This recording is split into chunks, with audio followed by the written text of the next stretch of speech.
ஐந்து கரத்தனை யானை முகத்தினை இந்தின் இளம்பரை போலும் எயிற்றனை நந்தி மகந்தனை ஞான கொழுந்தினை புந்தையில் வைத்தடி போற்றுகின்றேனே. நமக்கு ஜோதிட ஞானத்தையும் கிரியா யோகத்தையும் தந்த குருமார்களுக்கு நன்றி. ஜோதிட சொந்தங்களுக்கு வணக்கம்.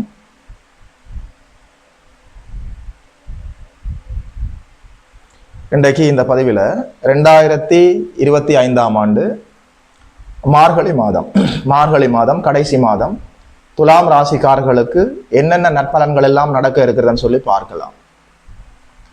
இந்த மாதத்தில் உங்களுடைய ஜீவனாதிபதி, உத்தியோக ஸ்தானாதிபதி, 10ஆம் அதிபதி, கர்மஸ்தானாதிபதி சந்திர பகவான் ராசியிலேயே இருக்க குருவின் பார்வையில் குருச்சந்திர யோகத்தோடு மாதம் ஆரம்பிக்கிறது.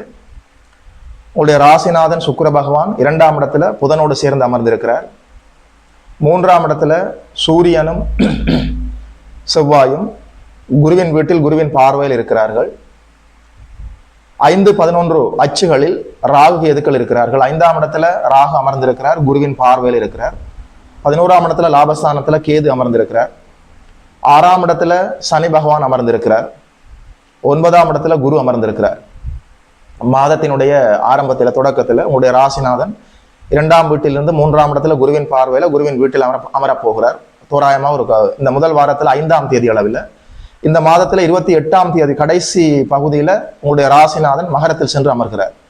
இந்த மாதத்தினுடைய பெரும்பாலான நாட்கள் ராசிநாதன் 3ஆம் இடத்துல குருவின் வீட்டில் குருவின் பார்வையில மங்கள யோகத்தில் அமர்ந்திருக்கிறார். பிருகு மங்கள யோகத்தில் புதன் பகவான் மாதத்தினுடைய முதல் பாதி விருச்சிகத்திலும் பிற்பாதி 14ஆம் தேதிக்கு பிறகு, அதாவது 2 பகுதிகளாக பிரித்துக் கொள்ளலாம். மாதத்தினுடைய முற்பாதியில விருச்சிகத்திலும் மாதத்தினுடைய பாதியில தனுசு வீட்டிலும் குருவின் பார்வையிலும் இருக்க போகிறார் புதன் பகவான் வித்யாகாரகன். இந்த அமைப்புகள்ல 2025ஆம் ஆண்டு மார்கழி மாதம் துலாம் ராசிக்காரர்களுக்கு என்னென்ன பலன்கள் எல்லாம் நடக்க இருக்குதுன்னு சொல்லி பார்க்கலாம். 2ஆம் இடத்துல தனஸ்தானத்துல ராசிநாதன் அமரலாமா? செவ்வாயோட வீட்டுல அமரலாம். கூடவே புதன் அமர்ந்திருக்கலாமா? தாராளமாக அமர்ந்திருக்கலாம். அதாவது துலாம் ராசிக்காரர்களை பொறுத்த வரைக்கும் 9ஆம் அதிபதி பாக்கியாதிபதி புதன் 2ஆம் இடத்துல ராசிநாதனோடு சேர்ந்து அமர்ந்திருக்கிறார். குருவின் வீட்டுல சூரியன் அமர்ந்திருக்கலாமா? தாராளமாக அமரலாம். குருவின் வீட்டுல செவ்வாய் அமரலாமா? தாராளமாக அமரலாம். குருவின் பார்வையில சூரியனும் செவ்வாயும் இருக்கலாமா? தாராளமாக இருக்கலாம். 5ஆம் இடத்துல ராகு குருவின் பார்வையில் இருக்கலாமா? தாராளமாக இருக்கலாம். 6ஆம் இடத்துல சனி அமரலாமா? நிச்சயமாக அமரலாம். ஒரு இயற்கை பாவர், ஆதிபத்திய விசேஷம் இல்லாதவர், அதாவது துளாராசிக்காரர்களுக்கு சனி பகவான் ஆதிபத்திய விசேஷம் உள்ளவர். ஆனாலும் இயற்கை பாவராகி 6ஆம் இடத்தில் அவர் அமர்கிற போது கடன் நோய் எதிர்ப்புகளை கட்டுக்குள் வைத்துக் கொண்டிருப்பார்.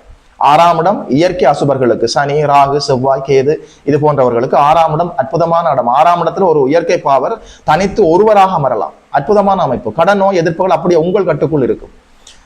9ஆம் இடத்துல குரு இருக்கலாமா? 9ஆம் இடத்துல குரு இருக்காம வேற எங்க குரு இருக்கிறது? அற்புதமான இடமாச்சே.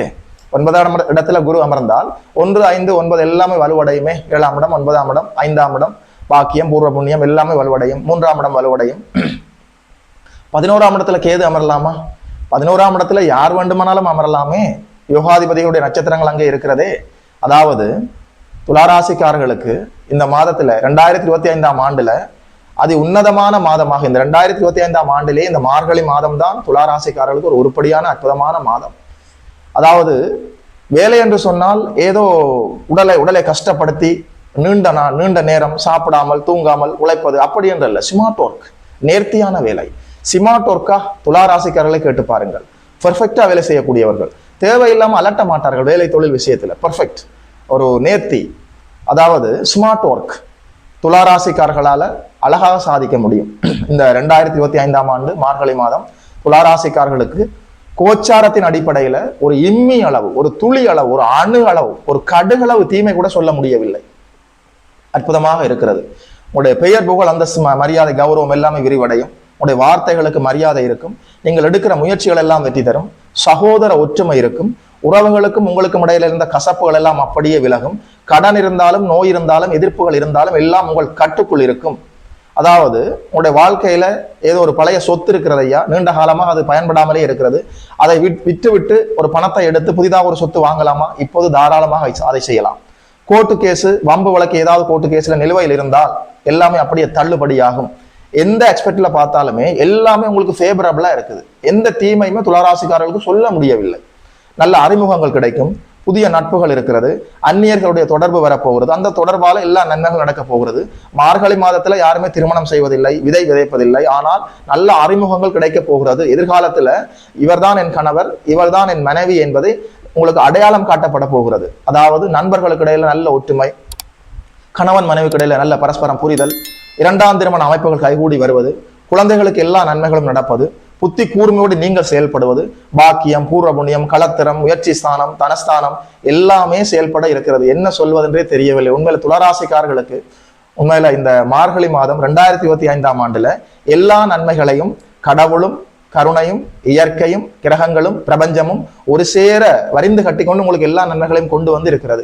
நீங்கள் உற்சாகமாக செயல்பட வேண்டும். உங்களுடைய பிறந்த யாதகம் நல்ல வலுவாக இருந்து நல்ல யோக தசாபுத்திகள் மட்டும் நடந்து கொண்டிருந்தால் மார்கழி மாதத்துல உங்களால் சாதிக்க முடியாது என்று எதுவுமே இல்லை. உண்மையில சொல்றேன், துளாராசிக்காரர்கள் புதிய முயற்சிகளை எடுக்க வேண்டும் என்று சொல்லி இப்போது நீங்கள் ஆர்வத்தில் இருந்தால் இந்த மாதம் சரியான மாதம்.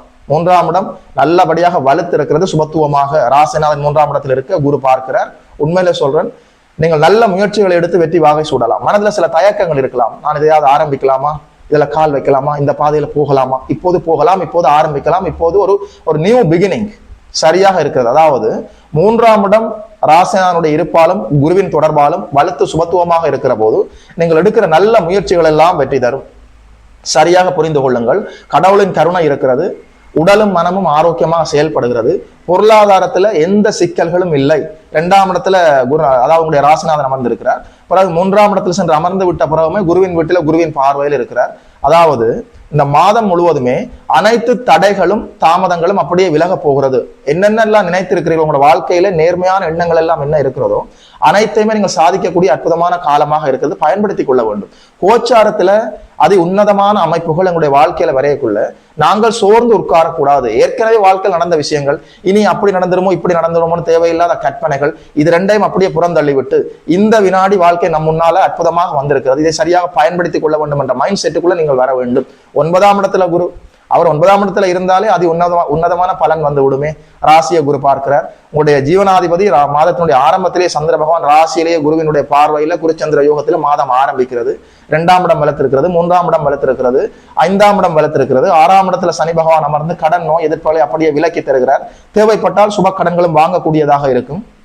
9ஆம் இடத்துல குரு அமர்ந்து யார் என்ன செய்தாலும் நான் உங்களை காப்பாற்றுவேன் என்று சொல்லிக் கொண்டே இருக்கிறார். அநியாயத்துக்கு 11ஆம் இடத்துல கேது அமர்ந்திருக்கிறார். உண்மையில என்ன சொல்ல எப்படி சொல்ல எனக்கு தெரியவில்லை. அற்புதமாக இருக்கிறது. அத்தனை கிரக அமைப்புகளும் 100%, பிளீஸ் கிளியர்லி அண்டர்ஸ்டாண்ட், 100% பெர்ஃபெக்ட், அதாவது 100%, 100% எல்லாமே ஆல் ரைட். எந்த தீங்குமே சொல்ல முடியவில்லை. அத்தனை அமைப்புகளும் துல்லியமாக செயல்படுகிறது. கோச்சாரத்துல அத்தனை கிரகங்களும் ஒரு சேர ஒரு ராசிக்கு நன்மை செய்வதென்றால் என்னுடைய நீண்டகால ஜோதிட அனுபவத்துல துலா ராசிக்கு 2025ஆம் ஆண்டு மார்கழி மாதத்தில் அப்படி ஒரு செயல் நடந்திருக்கிறது. சரியாக புரிந்து கொள்ளுங்கள். இந்த வாய்ப்புகளை மாணவ கண்மணிகள் சரியாக பயன்படுத்திக் கொள்ள வேண்டும். வயதான பெரியவர்கள் உடல் ஆரோக்கியத்தை மேம்படுத்துவதற்கு சரியாக பயன்படுத்திக் கொள்ள வேண்டும். குடும்ப தலைவர்கள் தொழில் அமைப்புகளை சரியாக பயன்படுத்திக் கொள்ள வேண்டும். தொழில் அமைப்புகளை வேலை அமைப்புகளை சரி செய்து கொள்வதற்கு பெண்கள் உங்கள் குடும்பத்துக்கு என்னென்ன தேவையோ, என்னென்ன ஆள் மனதில் உண்மையான நேர்மையான விருப்பங்கள் வைத்திருக்கிறீர்களோ குடும்ப பெண்கள் அனைத்தையும் சாதிக்க முடியும். மாணவர்கள் கல்வியில முன்னேற்றமாக போகலாம். குடும்ப பெண்களுக்கு மனதில் மகிழ்ச்சி இருக்கும்.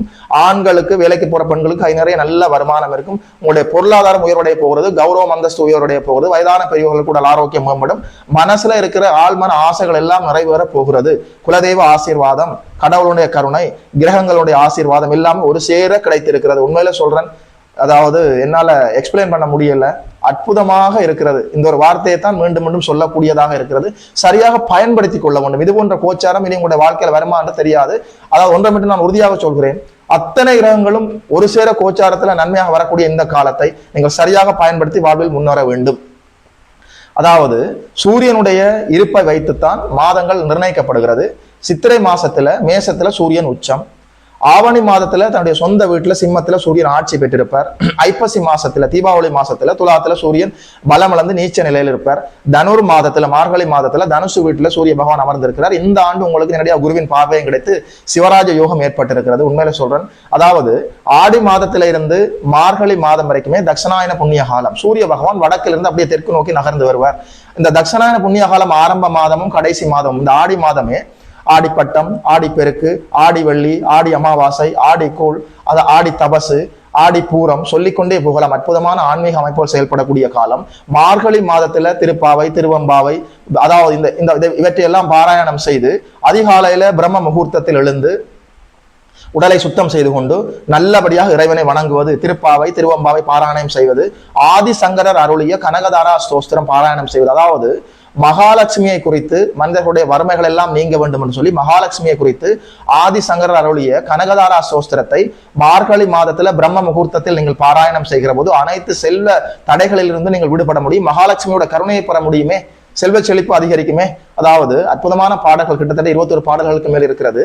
அங்கம் ஹரே புலக பூஷணம் ஆச்சிரயந்தி பிருங்காங்க நேவம் குலாபரணம் தமாலம் அங்கே கிருதாகல விபூதி அபாங்க லீலா மாங்கல்ய தாஸ்து மம மங்கள தேவதாயா. இப்படி அந்த பாடல் ஆரம்பிக்கிறது. முதலாவது பாடல் இது. இப்படி 21 பாடல்களையும் மார்கழி மாதத்துல பிரம்ம முகூர்த்தத்துல ஜோதிட சொந்தங்கள் எழுந்து இந்த கனகதாரா ஸ்தோத்திரத்தை பாராயணம் செய்கிற போது, அதாவது அனைத்து செல்வ தடைகளிலிருந்து நீங்கள் வெளியிலே வர முடியும். செல்வம், செல்வாக்கு அதிகரிப்பதற்கான அற்புதமான வாய்ப்பு இருக்கிறது. பொருளாதார நெருக்கடிகளிலிருந்து நீங்கள் விடுபட முடியும். மார்கழி மாதம் இறைவனை வணங்குவதற்கென்றே வந்த மாதம். சரியாக நீங்கள் அதை பயன்படுத்திக் கொள்ள வேண்டும். ஆதிசங்கரை பற்றி பேசுகிற போது நிறைய பேச முடியும். ஏராளமான அவருடைய நூல்கள் இருக்கிறது. சிவானந்த லஹரி, விவேக சூடாமணி, பஜ கோவிந்தம், அத்வைத தத்துவம், ஆத்மபோதம், தத்துவபோதம், கனகதாரா ஸ்தோத்திரம், ஸ்ரீ தட்சணாமூர்த்தி ஸ்தோத்திரம், ஏராளமான நூல்கள் இருக்கிறது. படித்து பயன்பெறுங்கள். உண்மையில சொல்றேன், இந்த மார்கழி மாதத்துல துளாராசிக்காரர்களுக்கு என்னால எந்த தீய பலன்களையுமே சொல்ல முடியவில்லை. கோச்சாரத்துல அதி உன்னதமான பலன்கள் எல்லாம் வந்திருக்கிறது. உங்களுக்கு என்னதான் கூடாத 6, 8 போன்ற பாவத்து அவயோக தசாபுத்திகள் நடந்தாலும் ஒரு 40-45% நன்மைகள் உறுதி செய்யப்பட்டிருக்கிறது. நல்ல தசாபுத்திகள் நடந்து கொண்டிருந்தால், யோக தசாபுத்திகள் நடந்து கொண்டிருந்தால் 100% உண்மையில சொல்றேன், துளாராசிக்காரர்கள் உற்சாகமாக எழுந்து செயல்பட வேண்டிய காலம். சரியாக பயன்படுத்திக் கொள்ளுங்கள். வாழ்த்துக்கள். 2025ஆம் ஆண்டு மார்கழி மாதம் துலாம் ராசிக்காரர்களுக்கு இந்த பலன்களை எல்லாம் சொன்னதுல ஒரு ஜோதிடனாக எனக்குமே மட்டற்ற மகிழ்ச்சி. யோகி மதன் அஸ்ட்ரோ சென்டர் யூடியூப் சேனலை சப்ஸ்கிரைப் செய்திருக்கின்ற அனைத்து தோழர்களுக்கும் தோழிகளுக்கும் என் மனப்பூர்வமான நன்றிகள். பார்த்தவர்கள் உங்களுடைய நண்பர்களோடும் உறவினர்களோடும் பகிர்ந்து கொள்ளுங்கள். இதுபோல இன்னொரு அற்புதமான வீடியோவில் சந்திக்கிறோம். நமஸ்காரம்.